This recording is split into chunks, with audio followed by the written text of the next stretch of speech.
بسم اللہ الرحمن الرحیم۔ شروع کرتا ہوں اللہ کا نام لے کر جو بڑا مہربان نہایت رحم والا ہے۔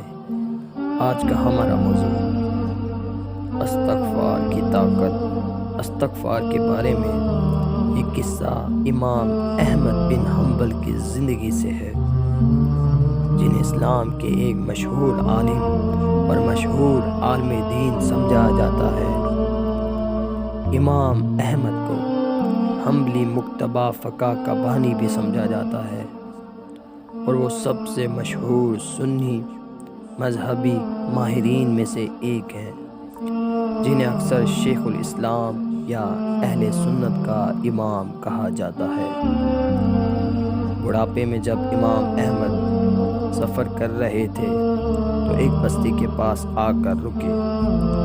نماز کے بعد وہ مسجد کے صحن میں رات گزارنا چاہتا تھا، کیونکہ وہ شہر میں کسی کو نہیں جانتے تھے۔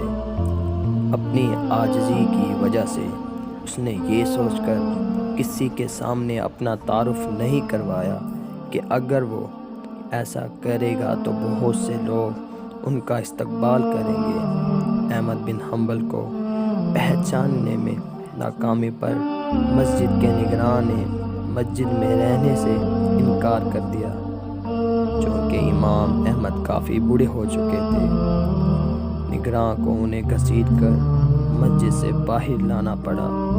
یہ دیکھ کر قریب کے ایک نن بھائی یعنی روٹی سالن بیچنے والا کو اس شخص پر ترس آیا اور اسے رات کے لیے میزبانی کی پیشکش کی۔ نن بھائی کے ساتھ قیام کے دوران امام احمد نے دیکھا کہ نن بھائی مسلسل استغفار کا ورد کر رہا ہے۔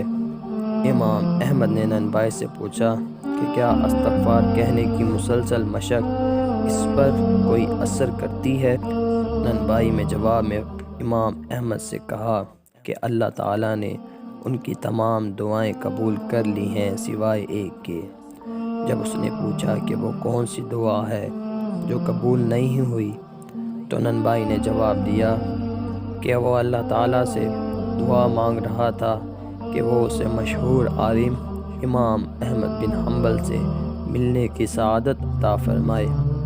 اس پر امام احمد بن حنبل نے فرمایا کہ اللہ تعالیٰ نے نہ صرف ان کی دعا سنی بلکہ گھسیٹ کر اپنی دہلیز پر پہنچا دیا۔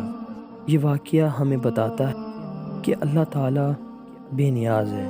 اس دنیا کے ظاہری رنگینیوں میں کھو کر انسان گناہ کا ارتکاب کر بیٹھتا ہے۔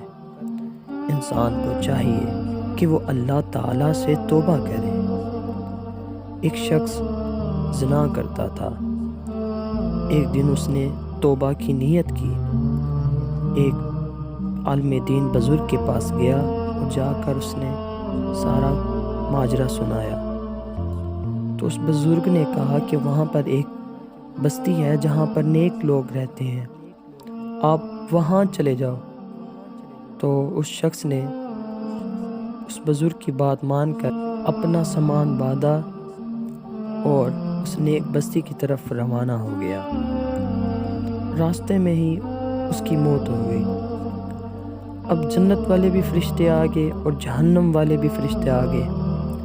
جنت والے فرشتے کہیں یہ ہمارا مہمان ہے، یہ ہمیں سپرد کریں۔ جہنم والے فرشتے کہتے ہیں یہ ہمارا مہمان ہے، انہیں ہمیں سپرد کریں۔ تو اللہ تعالیٰ نے فرمایا کہ زمین ناپو، اگر یہ شخص نیک بستی کے زیادہ قریب ہوا تو جنت والے فرشتے اس کو لے کر جائیں گے، اگر اس بستی کے قریب ہوا جہاں پر یہ رہتا تھا تو جہنم والے فرشتے لے کر جائیں گے۔